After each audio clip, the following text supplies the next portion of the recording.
Alrighty. Welcome to the studio this evening, and let's get ready to paint some beautiful poppies. Oh, I see them right up above me. Up there, Liza's here. Hello.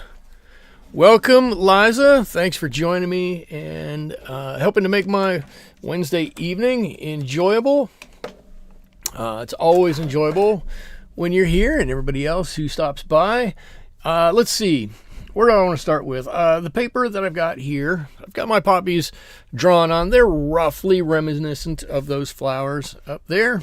The paper that I'm using is, once again, my Fabriano Studio watercolor papers. I've got my standard set here. Whoop.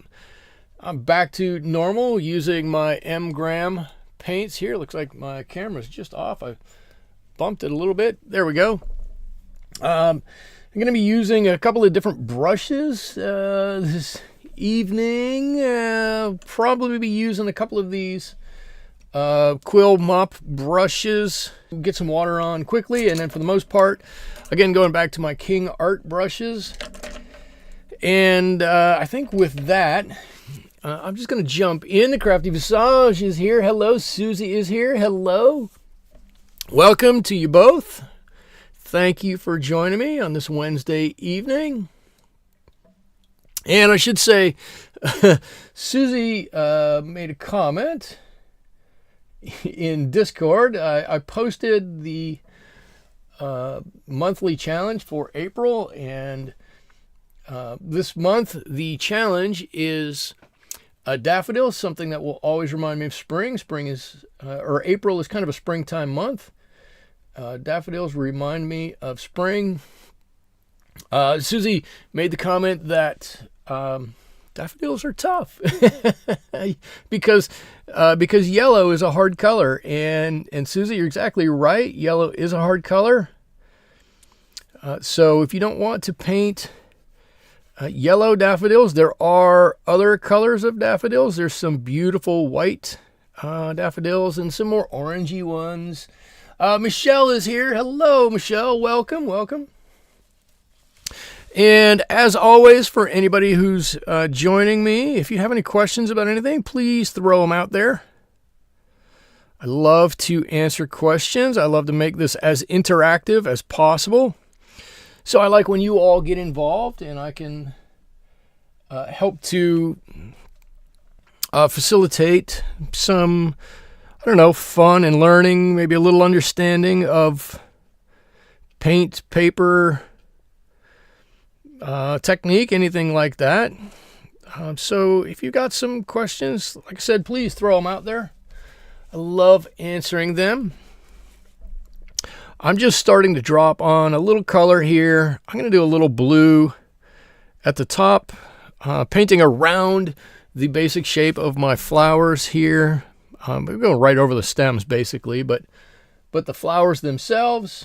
And then I'm going to do a little bit of a, I'm going to change to a little bit of green as we get down to the bottom of this, but I want to drop some color on the top. I debated how to do this. Do I want to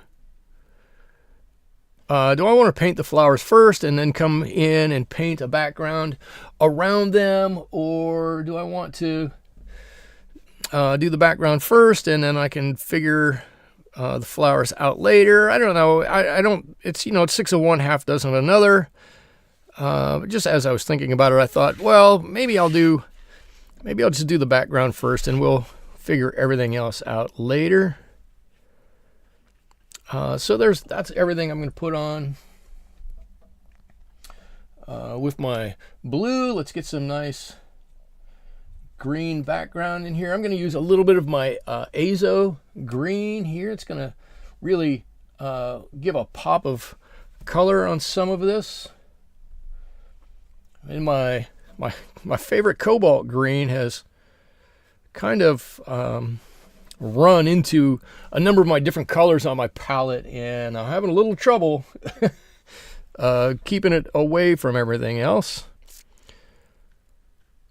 I guess I put it away a little bit wet one day, and it's making me pay for it. Just trying to get this on here. See, we've got a Mary Ellen is here. Dana is here. Welcome, both of you. Natalie is here. Hello, hello. Cheryl is here. Cheryl from Virginia. Welcome, Cheryl. Glad to see you all here. I'll reiterate, I don't know where you came in at. If you got any questions, please throw them out there. Anything you want to know. That can be about watercolors. I'll tell you what I know, or what I suppose. You can ask questions about me, my art, my philosophy of art. Basically, anything you want to know. It's all pretty much fair game. Oh, somebody asked a question. I painted a white flower and think the shadows are too dark. You should be able to lift it a little bit, I would think. You probably could go in, depending upon what the paints are and what paints you used. If you used a staining paint, you might have a little bit of might have a little bit of trouble. But in general, I think you should be able to re-wet, not soak, but re-wet some of that area and lift out some of that color. You should be able to do that. I would think you'd be able to do that. It shouldn't be too hard. Heaven knows I have painted shadows too dark many a times, and I've tried to do that. Actually, I'll tell you this. I painted a whole painting too dark one time. How about that? I painted a whole painting too dark, and I went back and literally lifted the entire painting. Now that's something to try to do, is lift the entire painting. I painted some kind of a bird. I don't remember exactly what the bird was, but I remember it was so dark, and I got done with it and I went, this is way, it's almost a little garish. It was so dark. So I literally took a brush, probably a big brush like this, and I wet the whole thing, and I dabbed it off with a towel, and where I couldn't do that, I would wet in a small area, let it set for just a second, and then I'd try to get it off with a brush, just some light rubbing, and I was able to get a lot of that paint off of there. It might be easier to paint it again. Let's see. Liza says you should let them try to dab away. There you go. With a cotton circle makeup remover. Oh, that would work.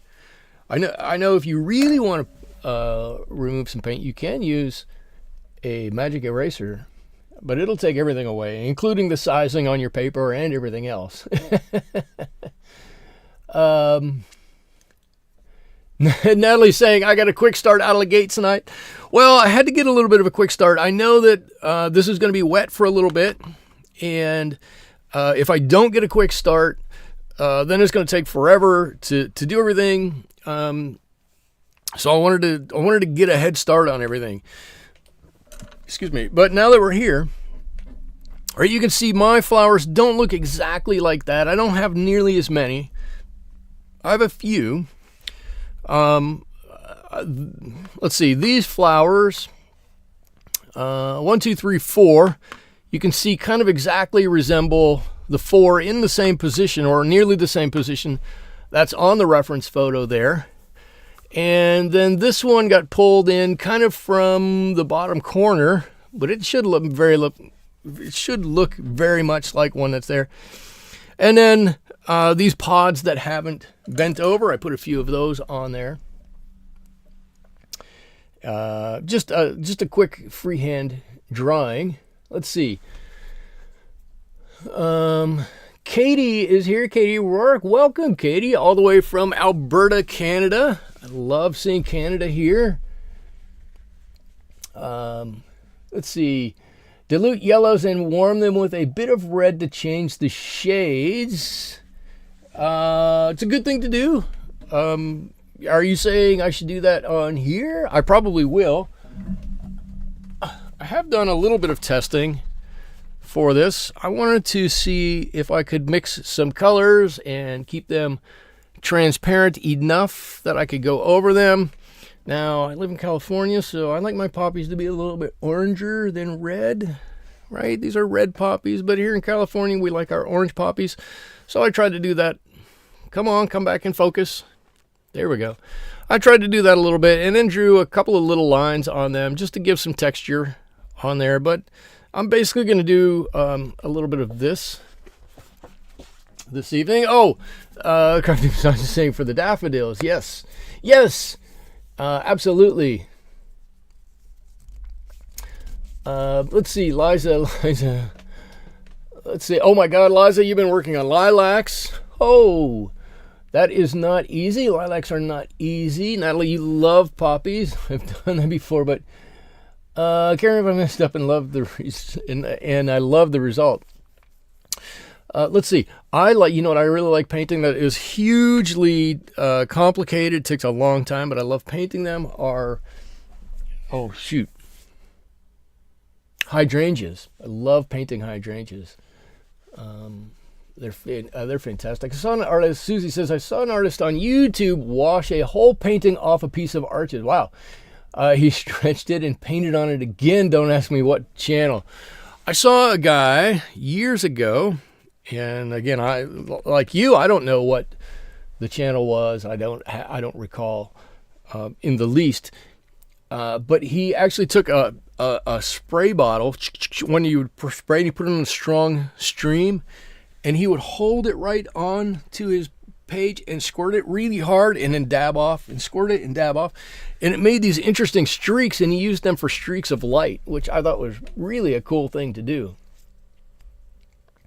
And before anybody asks, nope, I haven't tried it, but it seems cool. I am going to try to do, it's going to take a bit of prep work for me. Yes, I'm stalling as this is drying. It's cooling. It's cool to the touch. It's not quite ready to paint on yet. But it was asked to I think it was last week, to try some, or maybe it wasn't. Oh, somebody asked for Brusho night, right? And then I got some other suggestions on things. I have things written down here. And one of the things I wrote down were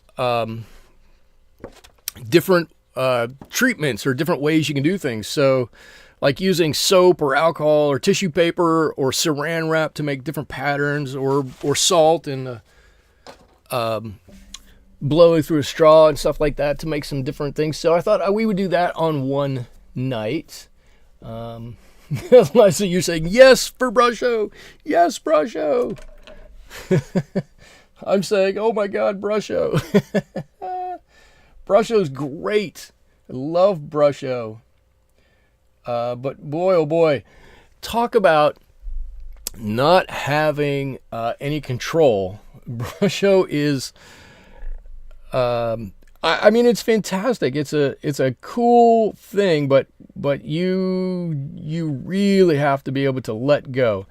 Okay, I think my background is just dry enough, and I'm gonna put on some colors here. I'll mix in a little bit of other colors. I don't want this to be too homogeneous, but I don't want it to be too crazy either. I'm going to mix in some colors here, and this will be the base layer, the base color for my poppies. Like I said, I like my poppies a little oranger than red. Natalie's Brusho is like glitter. It gets all over. it's a little goes a long way. Let's say it like that. But it's fun. I have to figure out what to do with the Brusho though, right? If I just say I'm going to do Brusho and just kind of throw it on the page and let it go all over the place, you know, that's not necessarily a good demonstration. It's fun to do, and there is a time and a place for that, but it's not necessarily the most fun thing to do with Brusho. So I'm trying to figure out what I can do with it, how I can control it a little bit to kind of corral it in and make it a useful lesson for everybody. I'll figure it out. Probably. Let's see. I saw a video today where they said warm water makes the Brusho explode more. I'm not sure how that's possible. Brusho does whatever it wants to do. Brusho does its own thing. If anybody hasn't used Brusho that's out there, can be used like watercolor and come out fantastic. It can. I've seen artists use it exactly like watercolor. They mix it in a separate bowl and do all kinds of stuff. But if anybody doesn't know what Brusho is, Brusho are little tiny particles. They're not actually watercolor. They're ink. And they're powder. And that little bit of powder packs a ton of color in them. And they come in a little canister, and you can spray your paper and shake some Brusho on, and the Brusho will go all over and explode in color in different random ways. Or you can put some Brusho on your paper first and then squirt some water on top of it, and it'll do similar but different things. Brusho is hugely fun, but like I said, to control the Brusho is very, very difficult to do. Oh, you saw somebody put Brusho in a mister bottle. That's interesting. That would be interesting to see. I've seen people just load up like a squirt of whatever tube paint they're using and put it in a squirt bottle and squirt with that. But Brusho, each canister of Brusho has a few different colors mixed into it, so it's not a homogeneous color. I think that's twice I've used that word tonight. It's a mixture of colors, which really does give whatever it is you're painting an interesting look.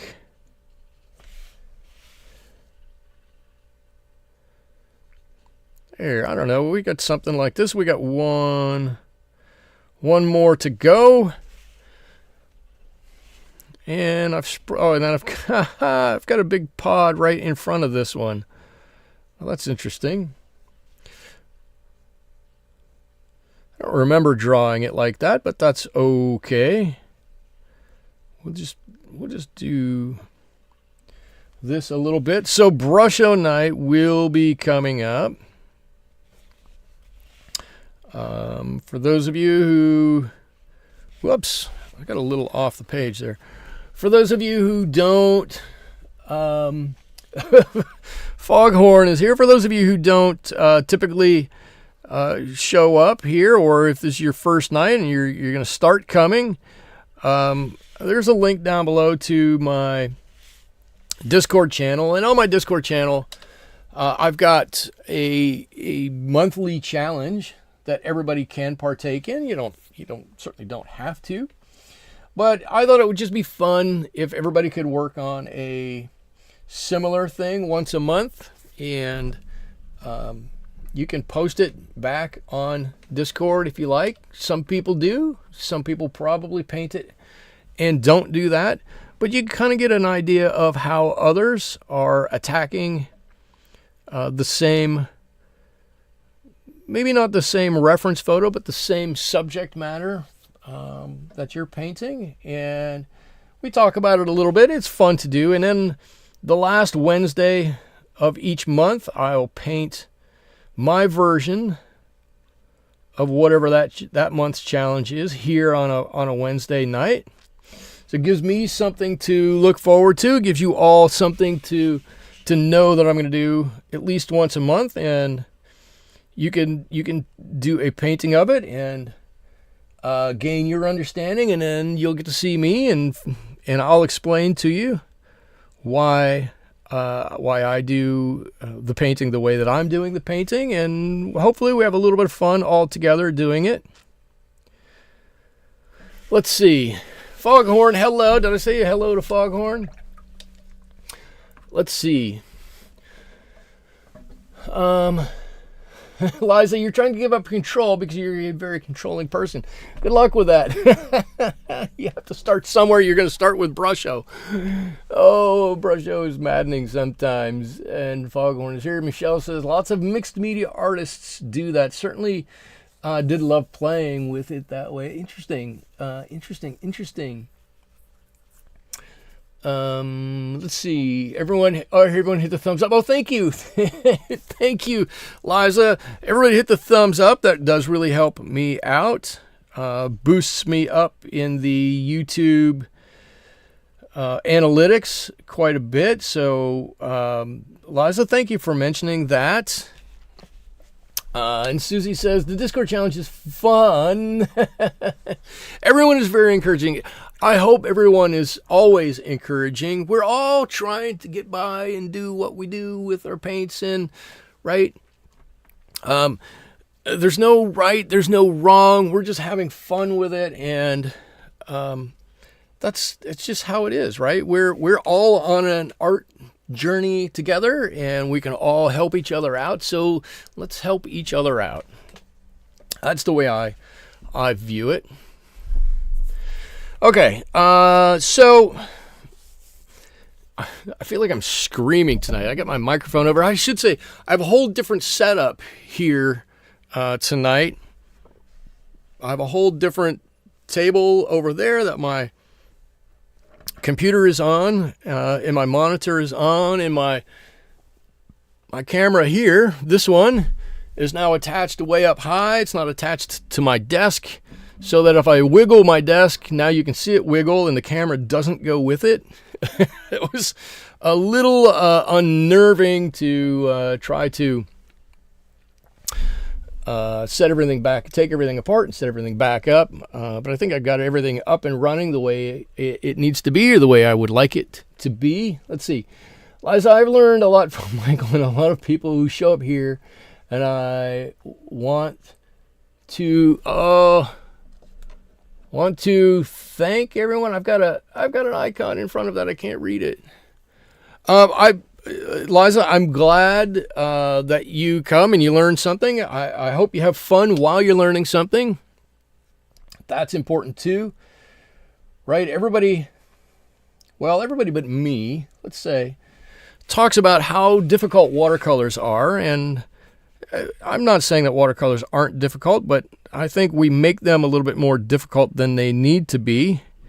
And so I think with a little bit of humility and a little bit of laughter, we can free ourselves up a little bit, and that will make painting a little bit more exciting and a little bit better for all of us. So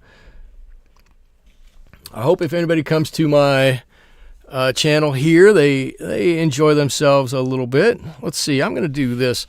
I'm going to start layering on a little bit of color to these. Where the petals overlap, I'm going to paint the petal in front. I'm going to let the petal in back that has maybe a little bit more light stay a little bit lighter, and we're going to see how that goes. It might go well, it might go badly. It's going to go however it's going to go, for sure.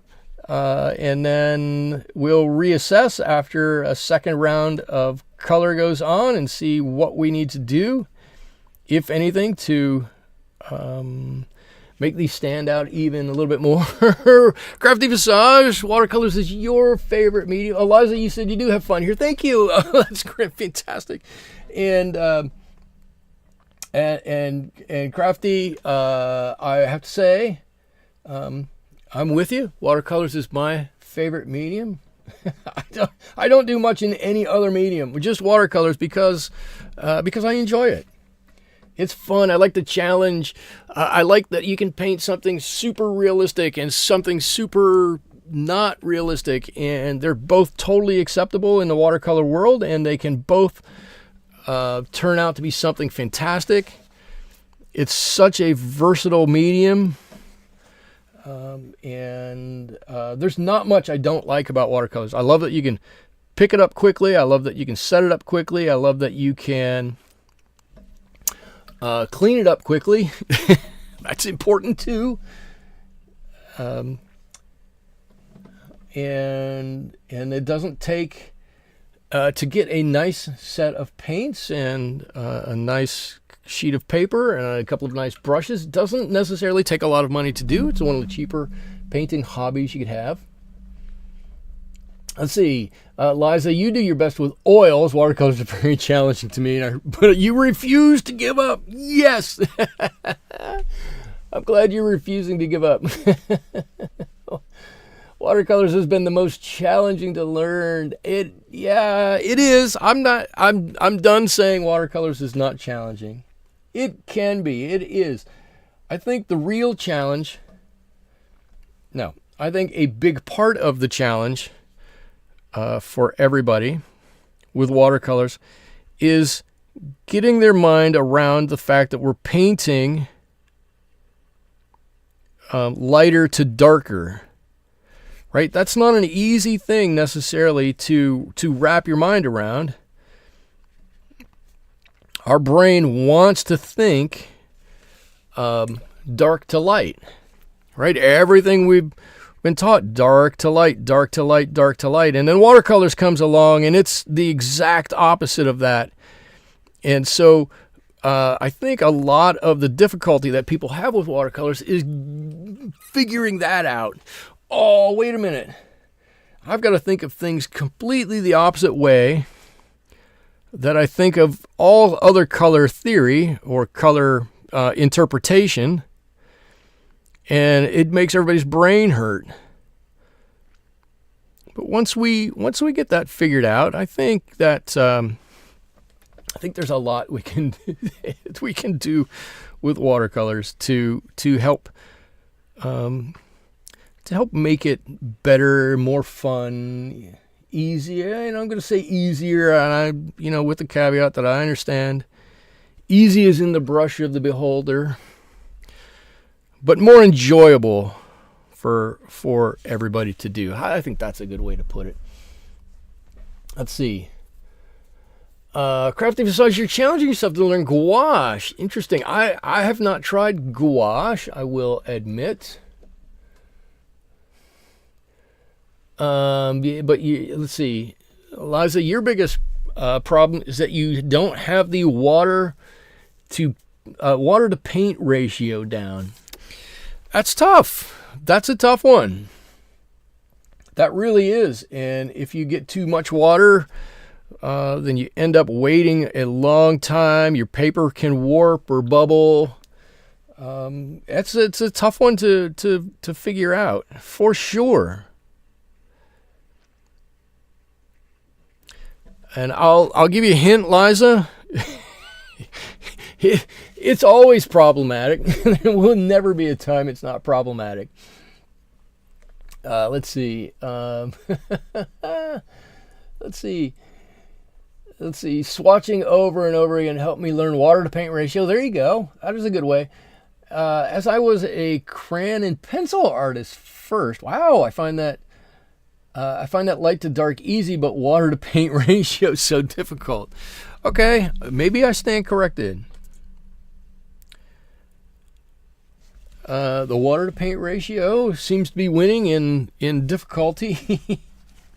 I get it. It's not a simple thing at all. But we can do it. So let's see, I'll share this. When I was doing a lot of watercolor painting, like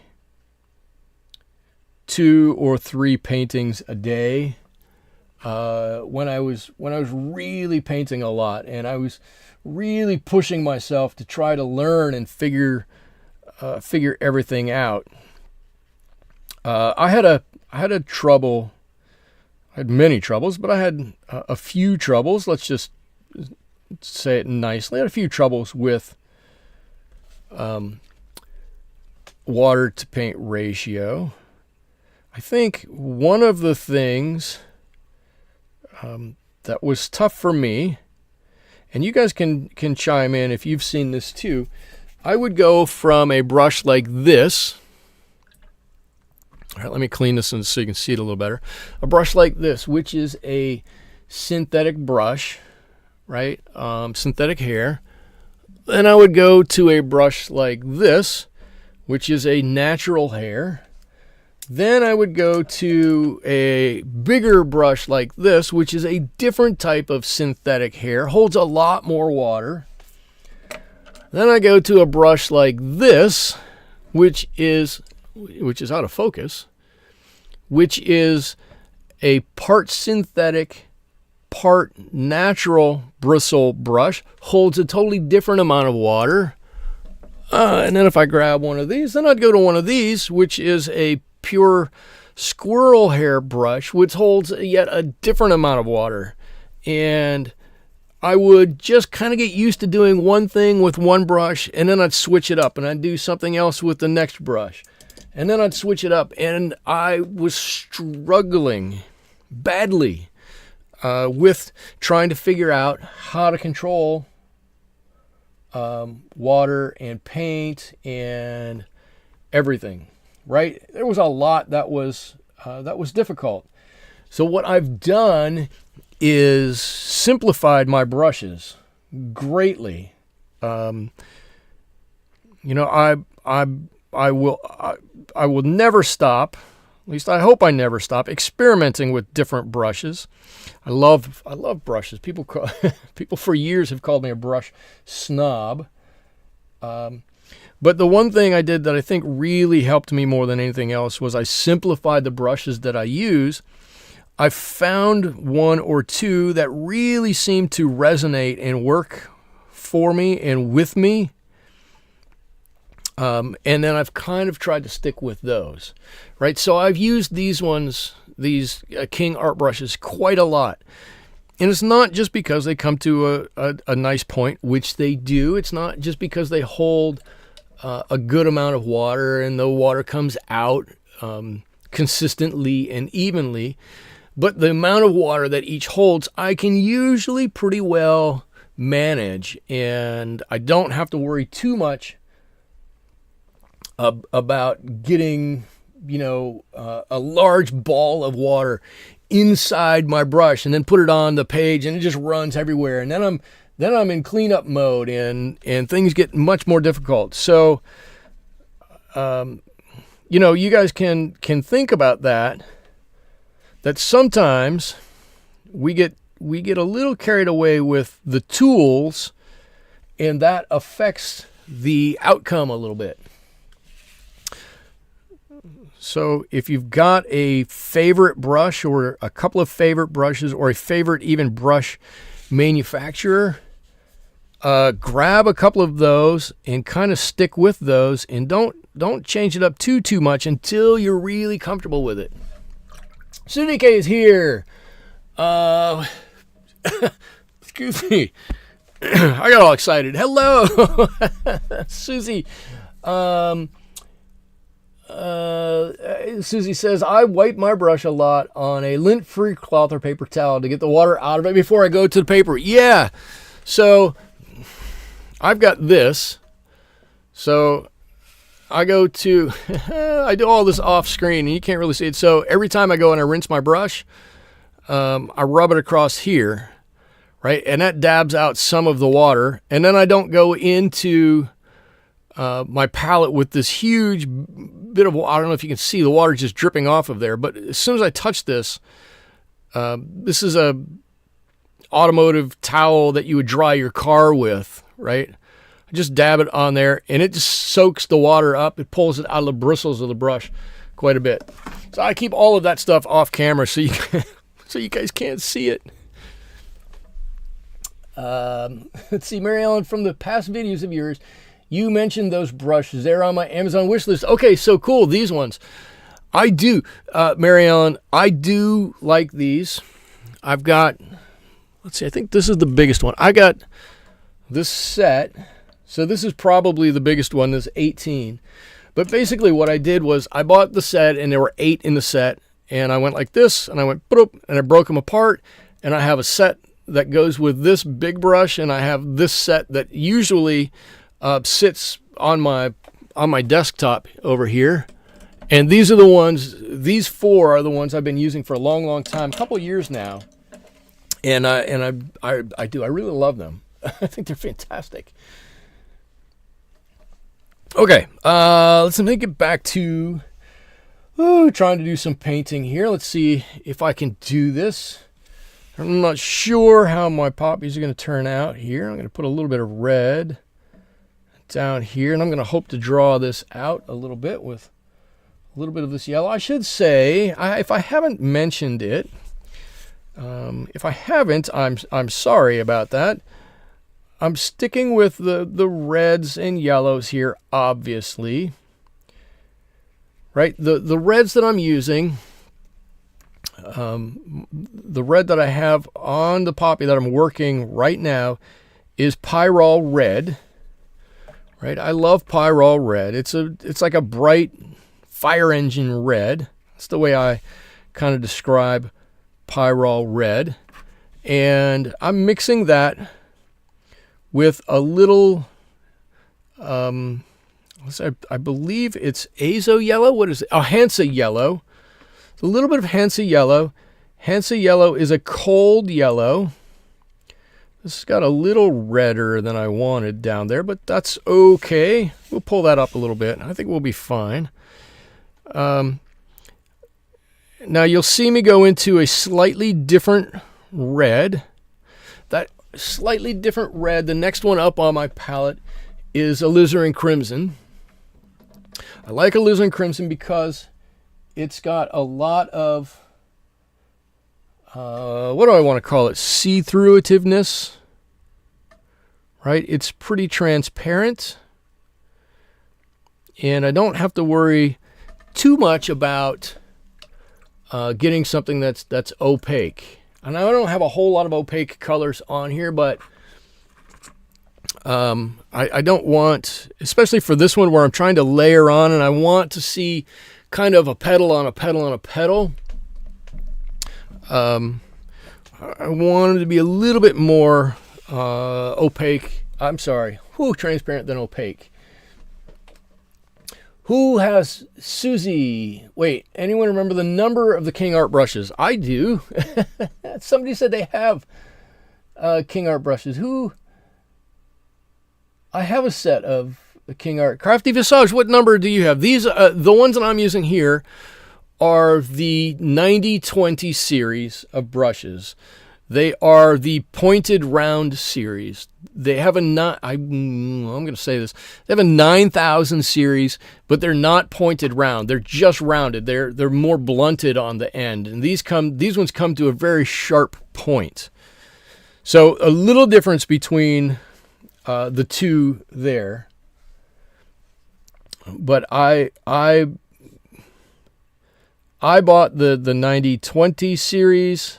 And like I said, I like them very much. I was trying to find a brush that was a manufactured hair brush, right? A synthetic hair. And this just happened to come along at the right time. I don't particularly have any allegiance to King Art other than the fact that I think they make a really nice brush. I will say I very much like a number of squirrel hair brushes that I have that I try to use from time to time, but these brushes have won me over, and at the moment I don't feel like I need to swap them out for anything else. I like these ones. The King Art brushes are the gold series. They must be the gold series. They've got, yes, original. Oh, let me get a big one out here. Let's see. There, ooh, there we go. Come on, you should be able to see it. The original gold here. And King Art and the 90-20 series. This is 90-20-12, which means that should be a size 12, and there it is. And that's it. And they came packaged in a very nice box. Looks really nice. So I'm not gonna. I thought that was great too. I don't know what happened to that box. I think when I removed removed isn't when I redecorated, when I moved things around in the studio, whatever that's called. I think that box got tossed out. It was just kind of designated as an empty box that I probably didn't need, and it got tossed away. The other thing, one other thing, I do this. You see me do this a lot. I'm very unapologetic about it. Is I turn my paper to get things exactly where I want them to be. If I want to turn it, because I think I can get in and do a little bit of a better job painting in one way than another, I turn my page. I would encourage everybody to do the same thing.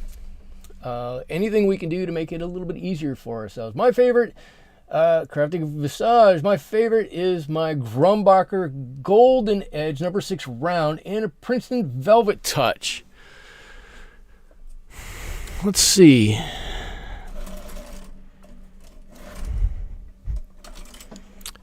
I have a, you have a Grumbacher. This is a Cotman. I don't think I have a Grumbacher brush, and that one just fell on the floor. It didn't go back. Your Princeton Velvet Touch. So, I have a question on your Princeton brush. I too have the Princeton Velvet Touch brush, and that has a synthetic bristle in it. But mine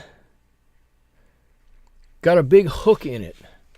I'm asking, did yours get a hook in it? If it didn't, how come it didn't?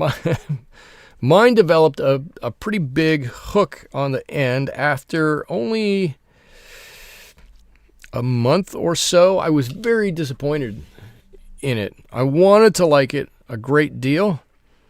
I have the Princeton Neptune. I have 2 sets of Princeton Neptune brushes, and I think I don't like them quite as much as some other people do. But they're not bad brushes at all. And I was like, okay, well, if this brush is going to be the next step up from there, that's going to be great. And it just didn't work out for me. I was so disappointed. But yours has no hook. That's fantastic. I'm glad. I hope it doesn't develop a hook now.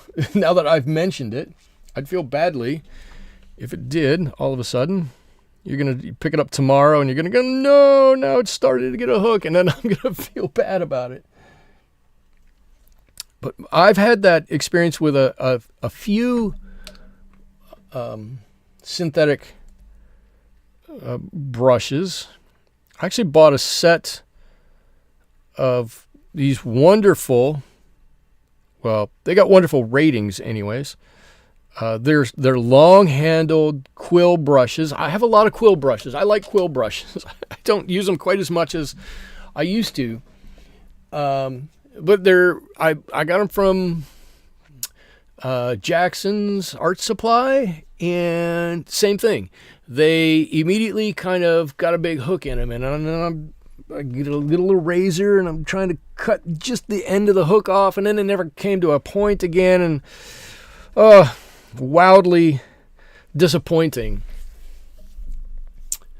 Let's see. Put the hooked tip of your brush in boiling water for a few seconds. It straightens out. Does it stay straightened out? I'll try it. My Jackson's brushes still have a hook in them, so I'll try that. I have nothing to lose. Why not? Thank you for the tip. Let's see, Natalie, I'm a retired hairdresser. I have no qualms about giving a brush a trim. I don't really either. The only problem is, right, if it starts with a point like this and then I give it a trim and then I lose that point, then I'm all upset. Then I'm crinkling it out like this and trying to trim it back and get it to get to a point again. It takes a lot. I have done a trim with cuticle scissors. Oh my God. Let's see. Susie says the boiling water only works for synthetic brushes. Yeah, I would think that it would have no effect on a natural hair brush, because the natural hair, well, let's just say the natural hair ain't gonna care about boiling water so much. It's just gonna do its own thing. Let's see, a little bit of yellow here. I'm using a lot of this Hansa Yellow tonight. I'm going to try to draw some of this out. I don't want to. I'm trying to not to. Well, I guess what I'm trying to do is define one extra petal in here, and maybe I don't need it. But I'm trying to define that one extra petal here. Let's see how it turns out. I don't know. I like the orange on here. I love painting poppies. I should have done, if I was really thinking about it, I should have done like some really loose poppies. If you guys want to do some more poppies, maybe not next week, but a little later on. I used to do some really kind of loose poppies that had like drips, water drips. You would paint them all upside down, and it would come out with these big drips, and it would run everywhere. It was kind of a neat technique. I've kind of only done it with poppies, but if you guys want to see, let's see, Crafty says leave a bit of soap on it, and it will shape it to a point, and then let it dry. Interesting. See, I learn as much from you guys as you ever do from me. I promise you. I learn at least as much from you all as you ever learned from me. See, I'm just cleaning. I've got a little bit of orange here. I'm just trying to clean it. So we've got 12 people here tonight, which is a good number. I want to thank everybody who's here. If this is your first time, thank you for stopping by. Say hello. We're usually a pretty friendly lot. Lots of good tips here. Exactly.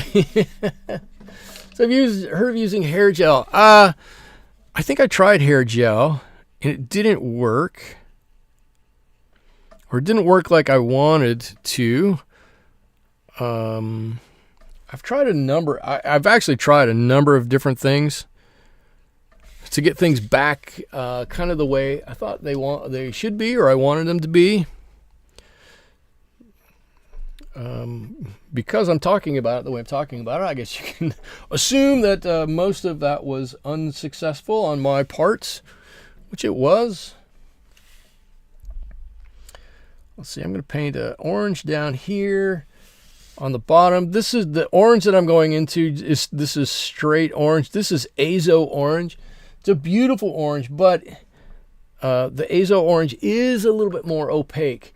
So if you ever use Azo Orange, be prepared that it won't be as transparent as some other things. You did a tutorial with Joanne Boone that had dripped loose poppies. Turned out great. I think I've seen that. That was, she did that years and years, like 10 years ago or something. That might be where I initially got the idea. Sherry says, do you have yellow poppies in California? Ours are orange. I guess you'd call them yellow, but I call them orange poppies, and they're just coming out right now.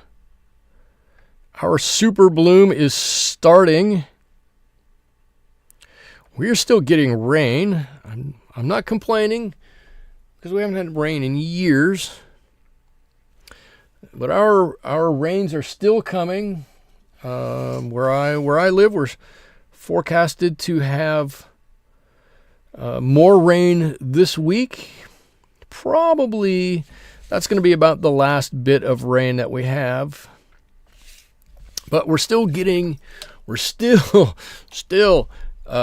some rain here. So our super bloom hasn't quite started.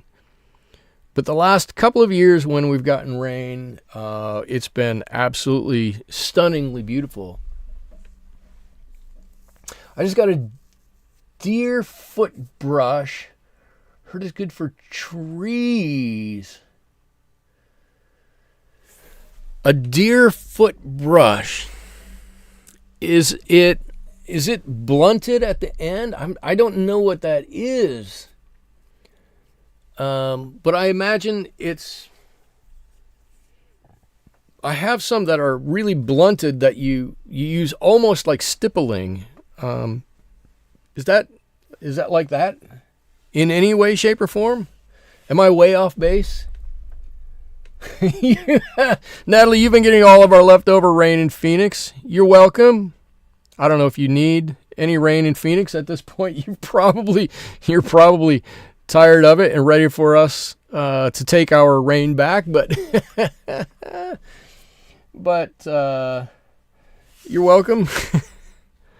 I very much like the rain. I have to say, I just was talking to my wife about it yesterday because I put the chickens to bed last night, and when I stepped out of the house, I heard about 10,000 tree frogs singing away, burp, burp, burp, burp, burp, burp, burp, burp, chirping away wherever they're at in the trees. And it just sounded so lovely. I love hearing tree frogs. So I told my wife, I was like, man, I'm actually really glad that we've gotten all this rain because the tree frogs are so fun to listen to. They sound so nice. And there were a lot of years where the tree frog noise was pretty, short into the season because they didn't, for whatever reason, they weren't doing a whole lot for very long. I don't know where they go in the summer when it's not very damp. Maybe they go to Pismo Beach or something. I don't know. Somewhere else, but it's not here. That's for sure. Okay, I got a couple more petals to go here. Right? I'm jabbering away and just painting away here. Yes, stippling. Okay. Sherry, you have a couple of those deerfoot brushes and never used them. I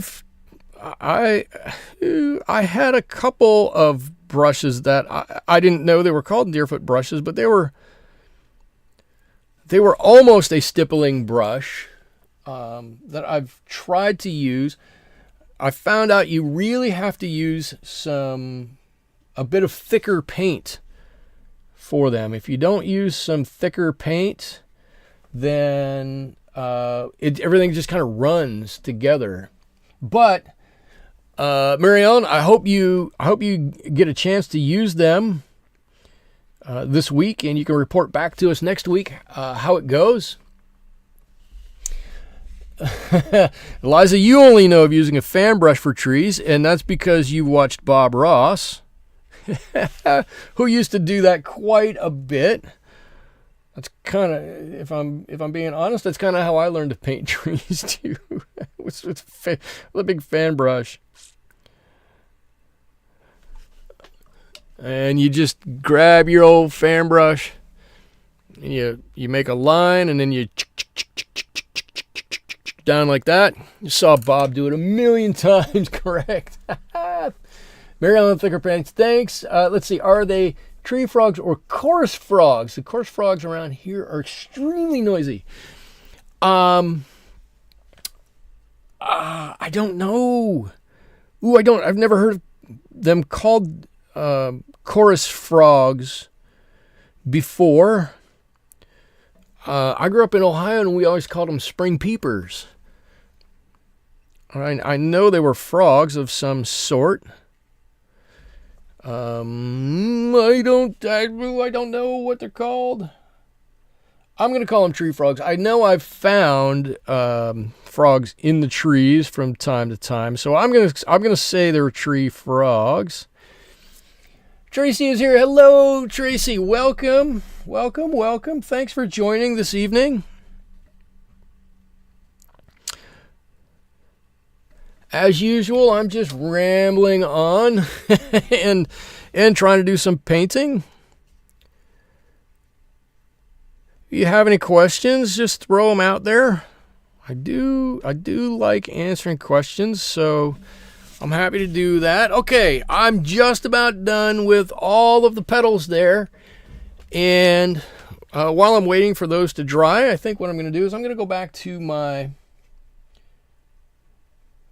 I don't know, what are these things called? Pods? I've been calling them pods.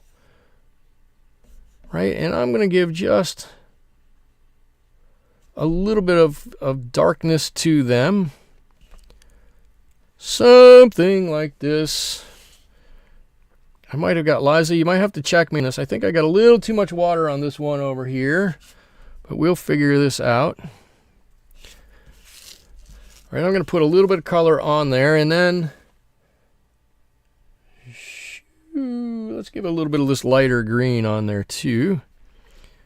Pull that down a little bit.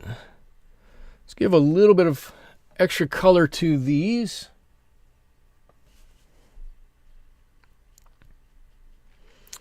And I want that darker color to be able to hang out at the bottom down there. And that should just naturally give it a little bit of a shadow color right at the bottom. We don't need too much. But I don't really want to get orange in there. I do want to keep this at a yellow. There we go. Let's see. You painted some orange poppies. Let's see. Rename it. Wait, what are we renaming? We've all been late one time or another. Yes. Oh, even if your brush goes bad, that doesn't mean your brush is bad. Yeah, lots of times if your brush goes right, let's put bad in air quotes. Your brush goes bad. All that means is that you get to repurpose it to do something else with it. It's not a bad brush. Okay. Cool. Whew. Okay.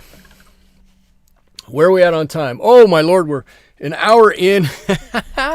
We're an hour in. We've got some nice stuff going on here. Now, if you look at the reference photo, the next thing I'm going to do, right, is you can see it. Mine don't look all that lacy at the moment, right? But those look like, not lacy, it's not right, like crepe paper. Those are thin like crepe paper, and they look like they have little wrinkles in there, which are those little lines. So that's the thing I'm going to try to do next here, is paint some of those little lines in there. And we'll see how this goes. And I did some earlier to varying degrees of success, but we'll figure this all out. It evolves from its original intention to something else. Well, that's exactly what happens. Let's see. I gotta find a place here, and these all kind of go into the center. Anywhere there's a little depression on here, I'm going to take and pull that in a little bit and give some lines. Let's see. I'll do this one right here. I guess I should start all the way on this. I always do this. I always start on this side and work that way. I should start on this side and work that way, and then I don't get my hand in all the paint that I've previously put on here. So let's see if we can do a little bit of this. Maybe there's a line over here. I don't want to get these too I want some lighter and I want some darker. I want some to start at the top. I want some to start kind of at the bottom. Right? These are going to help us define the roundness, the shape of these to some extent. Right? Some of these are going to be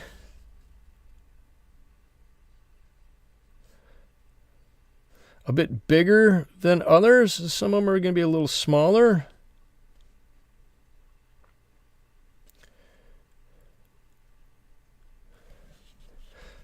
Let's hope they all don't have the same color to them. That would probably be bad. All right. So but they all generally, all of these should generally kind of go right towards the center. Right? Now, if you're wondering why I haven't done any of the stems here, I purposely haven't. I'm just looking at that and I went, maybe I should explain this. I purposely haven't done any of those stems because I think that green is going to be strong enough. We can go right over top of what we've been doing. Right? That green will go right over top of everything else. It's dark enough. It's big enough. We can make it go right over the top. I'm not super concerned about that. I got some lines on some of these. That's looking okay. Am I still online? I tell you guys all the time, I look up and if nobody has said anything, then the first thing I do is, uh-oh, did I lose connection again? I get so tied up in looking at the painting and what I'm doing with the painting, I forget that from time to time I have to look up to make sure that you guys are still there, that I haven't gone off the air at all. But it looks like you're still here. I'm just going to continue to happily put on some stripes here. The delicacy of my lines. I don't know that people really call me delicate all that often. I'm really not the most delicate person in the world, I promise you.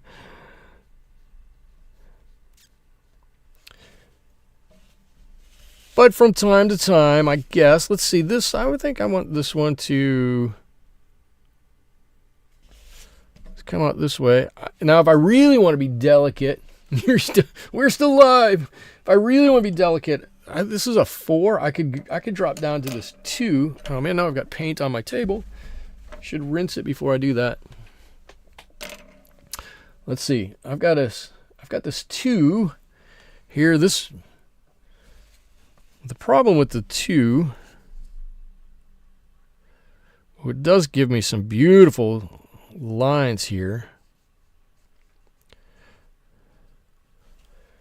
The problem is it typically runs out of paint pretty quickly.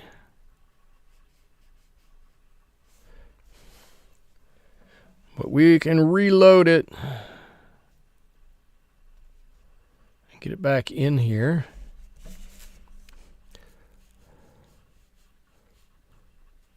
Oh, now I've gone crazy and got a line over the top. Now the other thing I have to do here still. All right, I think I've got pretty much all the lines that we need on here. Let me give a couple here and there. Okay, I think we got them all. Now I don't want to get too crazy with them. Because, actually, what I want to get crazy with a little bit, I've got this center here. I want to put just a little bit of green on this center. And then I got to paint kind of around that a little bit. And I'm going to use, well, let's see. I'm going to use a little bit of this burnt umber and lighten it with a little bit of that yellow. That's going to kind of be my center here. want to give it a little bit of a jagged edge. And then, that's not going to be right. I'm going to give it a little bit of ultramarine just in the bottom of it. Just to give it a kick of color and darkness.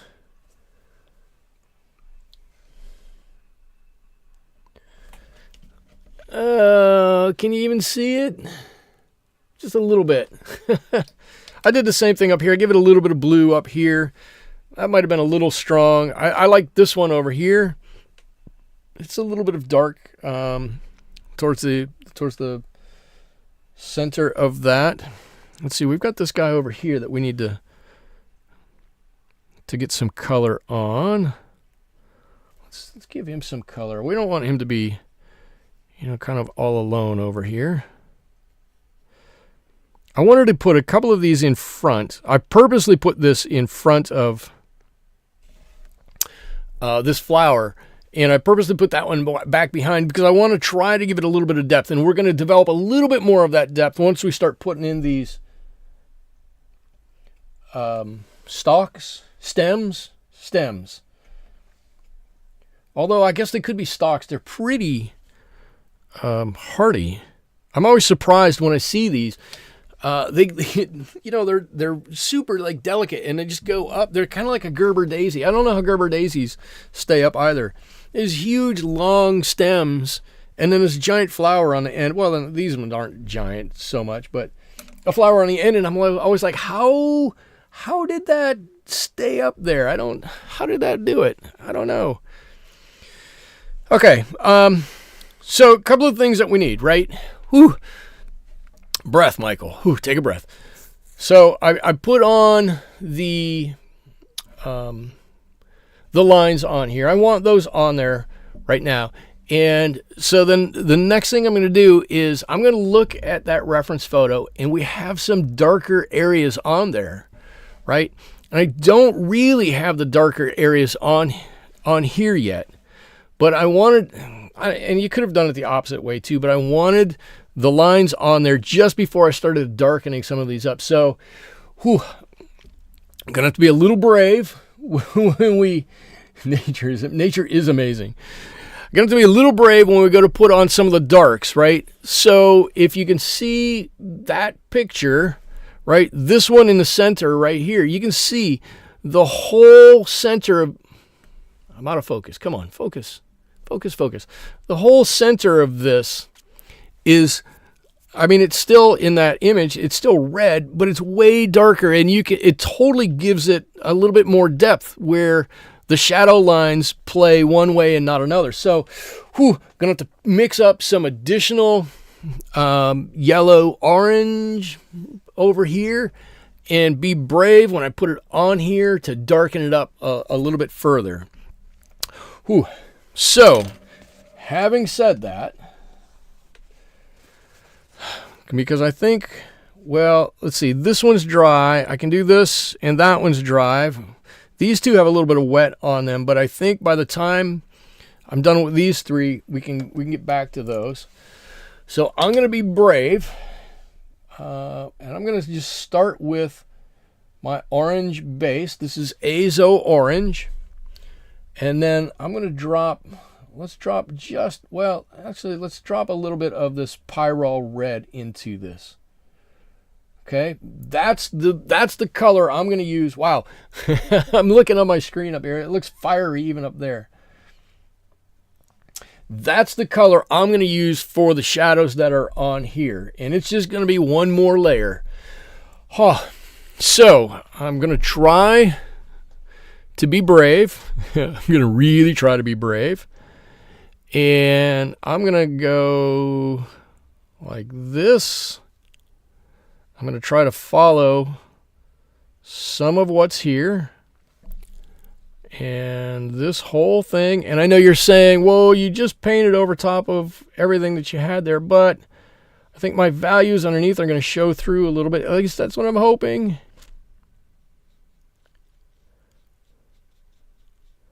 When it dries. And right under there. Okay, breathe. You're rooting for me. Thank you, Natalie. I appreciate that. I think I need a little bit. I need to be a little brave. I almost can do this whole one here. Okay, let's try that. Oh, the best laid plans, right? So this one kind of, shadow on this one kind of comes from over here. It doesn't have to be exact. Comes this whole thing. That might be a little too strong of color. Let's thin that down a little bit. Because I think I'm not going to get, I can do some water on right on here, as I don't think it's going to be as transparent as I want. And then I'm going to take this up and over this way and pull all of this. And if I do it quickly and if I do it correctly,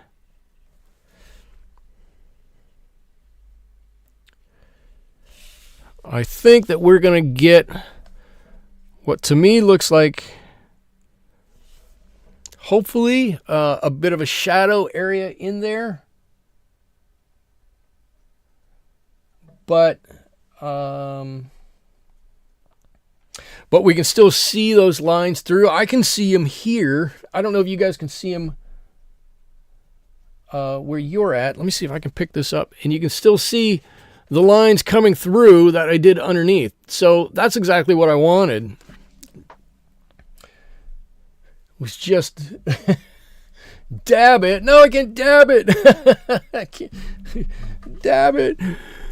Let's see. So this one, I think, kind of comes in like this. And then the one behind it, this is what's going to make the one behind it, because it's got a lot smaller shadow coming that way. That one up above it, and that's going to give a little bit of depth to that. That's coming down. What about this one over here? Let's see. We've got,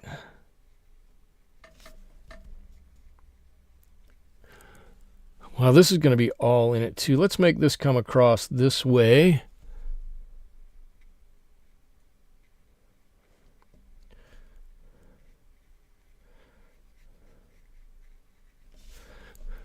Ooh, how brave do I feel? I don't know if I'm quite brave enough.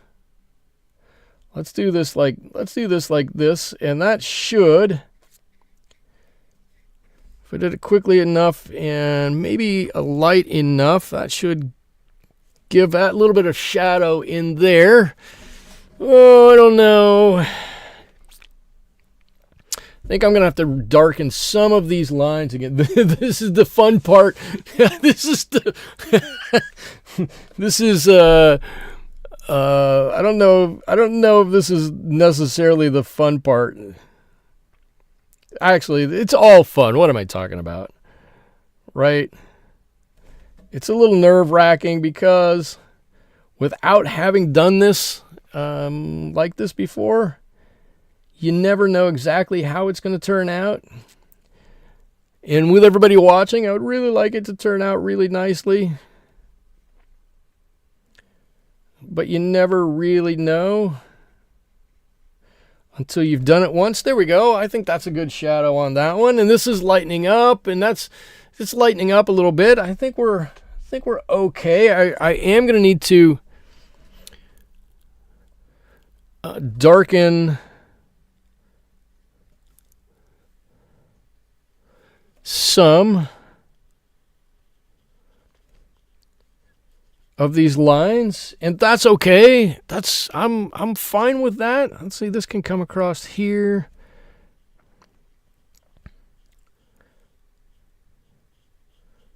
And I think come over like that. I think that let's see, and I'm going to do a little bit here. I think that's going to work. Actually, before I get too far into it, I'm going to grab a couple of these lines and try to pull them right out of the shadow. Right. Let's see.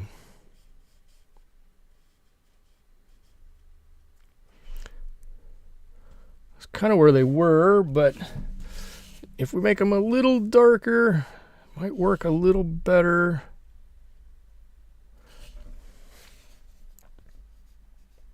A couple over here.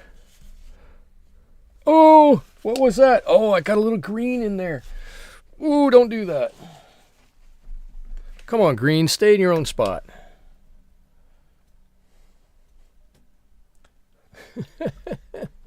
Oh, Michael, are you you are your view, I am your viewers. We all freeze. You know what? It tickles me to hear you say that, because I try to be a little fearless in some of my paintings, and I realize that sometimes it works and sometimes it doesn't, and I'm okay with that. I'm totally fine with doing some of these things that everybody maybe thinks about, but nobody really does, or maybe not necessarily does. And you know what you'll see is that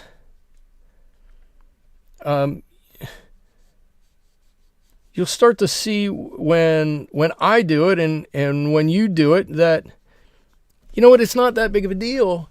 Even if it doesn't turn out quite right, there are totally different ways that you can save it, and different things that will make it look, good.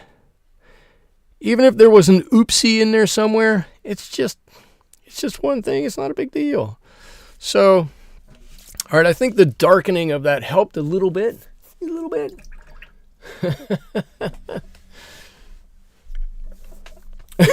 guys were holding your breath. I'm going to say you're holding your breath too. I wasn't exactly sure how that was going to turn out. I'm still not exactly sure. I'm wild about it, but I wanted to get a bit of that shadow in there. And when I put some dark in the center here, I think it's going to turn out okay. And when we get some of this, some of the green on here, the stems on here, I think it's going to look a little bit better. So let's see. I want some yellow in here, actually. Give me some of this. Ooh, I hate going into my yellow after I've been in green. I'm constantly trying to clean my yellows. Ooh, I like that. Let's see. Come on. Give me a good amount here. Steady hand, steady hand. I'm not sure this one's dry yet.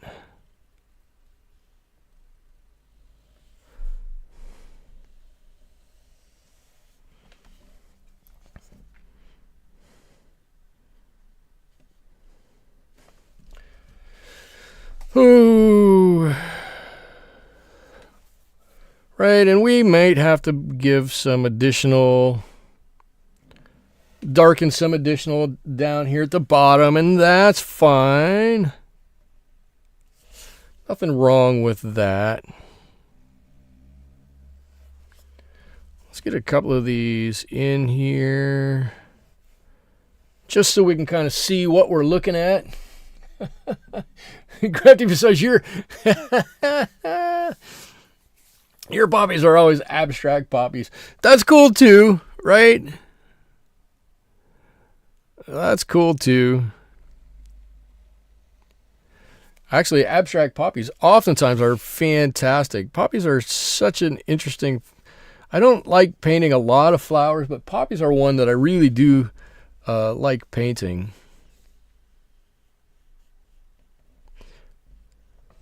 Let's see. There we go. Let's see. What did... Susie agreed, but for me the biggest moment is the jump.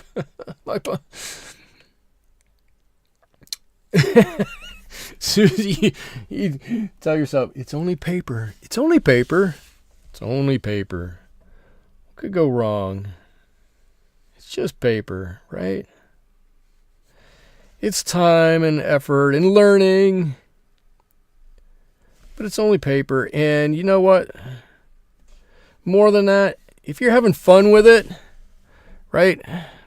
You guys see me paint. You know I'm always trying to have fun with what I'm doing. I try not to take myself too seriously as I paint.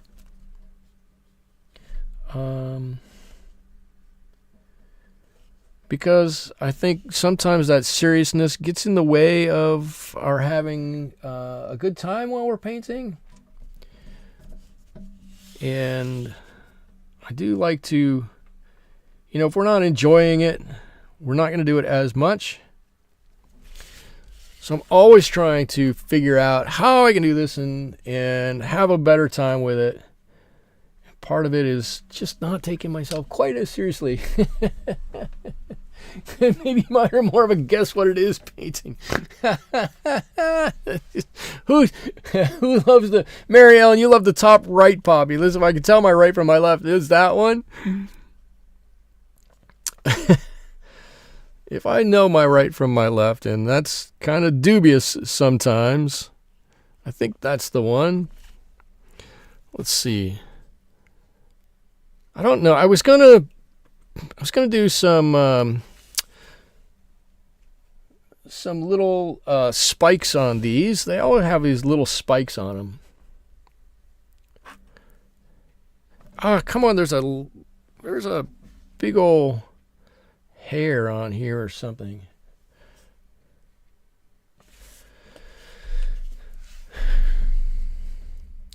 Look, I think it looks... Actually, I'm looking at it up there. I think it looks pretty good. It's a little dubious for a while. Yeah. But what are you going to do? So I'm going to circle back to something right at the beginning that we talked about. Liza, I'm looking squarely at you on this one.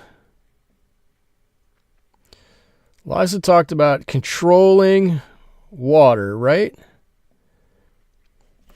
And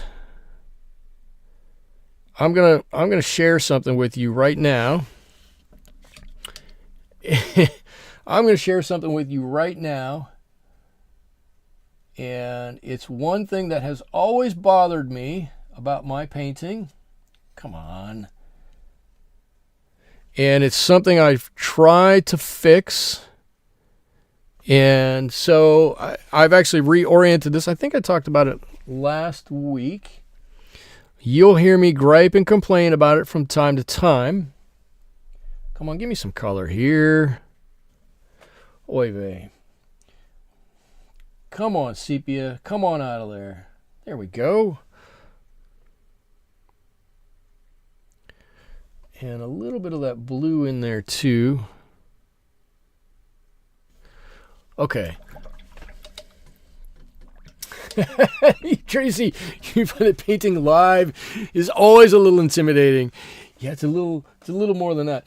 So here, for me, this is the biggest thing. This is how I know I'm controlling my water pretty well or not. So, whoops, I hooked a pen. So this side of my palette over here, not a lot of extra water in here, right? My whole table is slanted, I don't know, 5-7 degrees, something like that. My green's pretty well held in this tray. I'm doing pretty good with those, but look down here. I got all of this blue from that first wash in the sky up here. All that blue ran down along the side over here and into here. You can see it puddling up in the bottom. I just picked a whole bunch of it up. To me, that's a big sign that I'm not controlling my water quite the way I wanted to when I see that. And I never noticed that really with pans, when I painted with pans. Right, I think the water would sit in the pans a number of times, and just puddle up in there, and then you go back into them, and you can control it a little bit that way. But here, when it drips from one well to the next, bloop, bloop, bloop, all the way down, I always think, see, I'm not controlling my water quite as well. Let's see, if you've done live paintings with an audience, you're braver than I am. Yeah, Tracy. If you, I will say, the first few times I really tried to do a live painting, I was completely intimidated. It was very difficult to do. I didn't know what, I didn't feel as though I knew what I was doing or how I should be doing it. I think more and more, when the further I go on with doing this, the easier it gets for me. I don't know if Tracy, you feel that way if you do a whole lot of live painting, but if you're doing much live painting, I feel for you. I don't know. It's not easy. Plus, I'm up in front of people all the time at my work. Maybe not all the time, but a lot of the time at my work. And so I think you've done it a couple of times. I think that makes it easier for me here, knowing that I stand up in front of groups and speak quite frequently, like I said, at my work. And actually, there's a number of people at my work that love when I when I speak, because probably that means they don't have to, but we have this weird rating system where you rate people on how they've done. I always get good ratings on mine. Okay, so I wanted to darken this up underneath here a little bit. I don't know that I gained a whole lot from that. Probably not. I don't know that I'm brave enough, maybe, to darken up too much down here. Certainly not as brave as I was putting shadows on these poppies up there, which just about gave me a heart attack. If I do it super late when hardly anybody's awake. Oh man, Susie, you're a closet painter. There's nothing wrong with any of that. I actually, since Natalie got me started in plein air painting now, I've gone out several times and end up getting a crowd around me when I'm doing some painting, and sometimes I talk to them, sometimes I don't. And sometimes, crowds when you're painting are a little odd. Sometimes people want to talk to you, and sometimes people just want to look and maybe leave you alone and not do too much. I don't know, it's very strange. It's very strange. Sunika, you're so far into the closet, you'll never see the light of day. That's, oh my God. And Goodies Gumdrops is saying bacon. Okay, bacon. All right. Get some bacon. Maybe Goodies wants to see some bacon painted on here. Maybe the bacon's next week or something. I don't know. Let's see. Michael, I've been here about 4 years, and I see a growth in confidence. Cool. In me. You probably do in me. I can believe that. Oh, and Natalie. Okay, so Natalie, you say you loved my new plein air paintings. I'm trying to paint around town. I did a couple of extras today really quickly. Sunika, you should do the daffodil challenge. Yes, everybody should do the daffodil challenge. I did a couple of more. I actually don't like this paper. I gave this paper to my son. But these were like the quickest things I could do. I sat and drew these.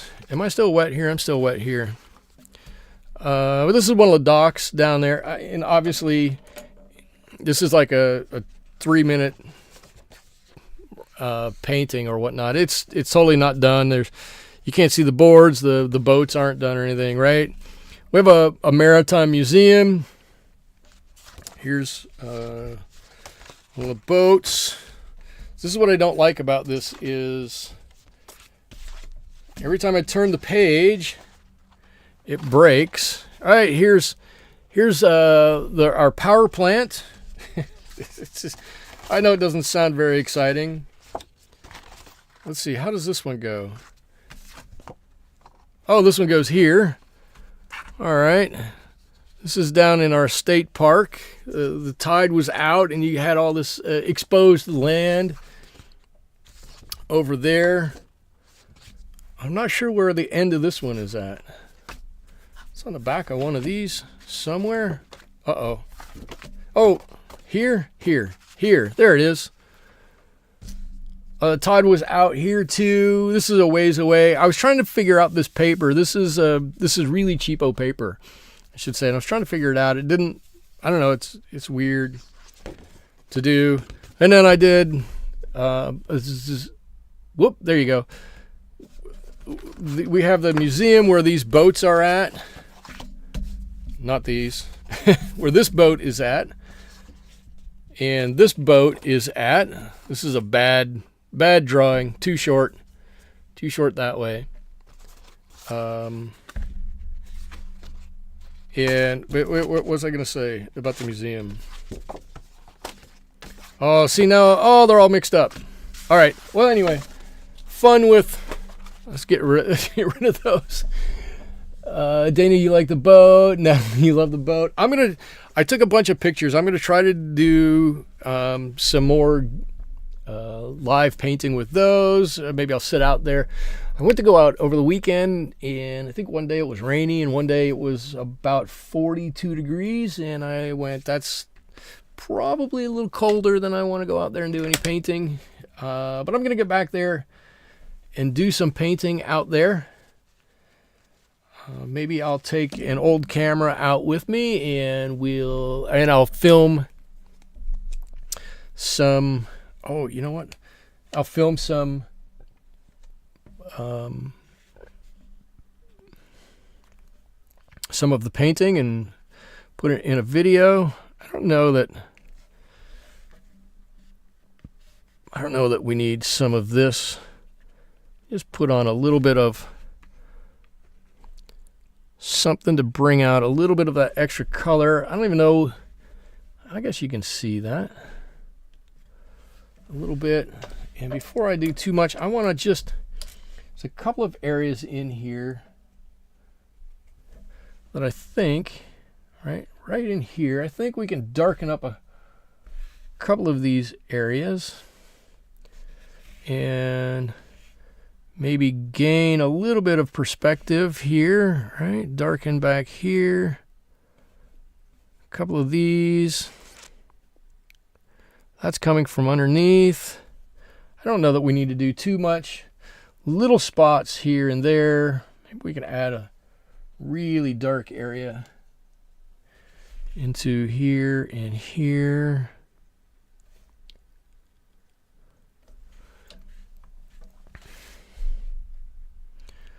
These went from this nice bright green thing to something that's a little bit darker, these pods. That's okay. I've tried to let this evolve a little bit and see how it's going to go and what it's going to look like. This is dark down here, and I'm going to put a little bit of darkness on the edges of some of these.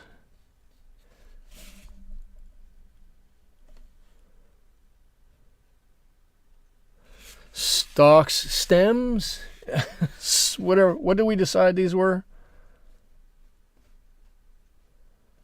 Right, maybe it'll help it stand out just a little bit. I'm not trying to be too careful about it. Just a little something to give the indication that maybe it's pushed back. There's just a tiny little bit of blue in this. You can see I'm dabbing in that blue. So it's just going to help push that back a little bit there. Okay. I think that's it. I think that's it for me. I'm going to sign this one. Where did my pen go? I'm going to sign that. Isa is here. Amazing painting show inspired. Thank you. Thank you. I hope if it's inspiring, I hope it encourages you to do some painting on your own. That would make me happy. I love when I can inspire people or help people and get them to enjoy watercolor painting more. I really like that. Michael, here's another idea for a future Wednesday. Revisit old paintings to add to them as needed. What do you see differently a long time out? That could be fun. Yeah, that totally could be fun. Let me think about how to do that. Would I want to repaint it and talk about what things I do different on a new one, and hopefully it turns out differently and better? Or would I want to paint on top of the old one and hope for the best? I don't know. That's interesting. Could be an interesting Wednesday night. Could be an interesting challenge. Okay, well, I think I'm going to call it there. There's some poppies loosely inspired by those ones over there. They kind of make me feel home here in California with my nice orange poppies. I want to thank you all. Liza, Crafty Visage, Sherry, Isa, Dana, Natalie, Susie, Sudike. Oh my gosh. I know there's a lot of people here I'm not going to remember or see. Tracy. Oh, I know there's more. Mary Ellen was here. We had Sue. Who did we have here? Alan. Oh, Alan showed up. I didn't even see that. Alan, I'm glad you made it. Who else was here? I'm sure I'm scrolling back. I'm sure I'm missing somebody, but thank you all for helping to make my Wednesday evening enjoyable. I hope I was able to help make your Wednesday evening enjoyable. I hope that if anything you saw here helps you with your watercolor painting, that's all for the better. Until next week, I'll post on Monday what we're going to be painting next week. Until then, have a great rest of your evening. Have a great rest of your week, and we will see you again very soon. Thank you so much, everybody. Bye-bye.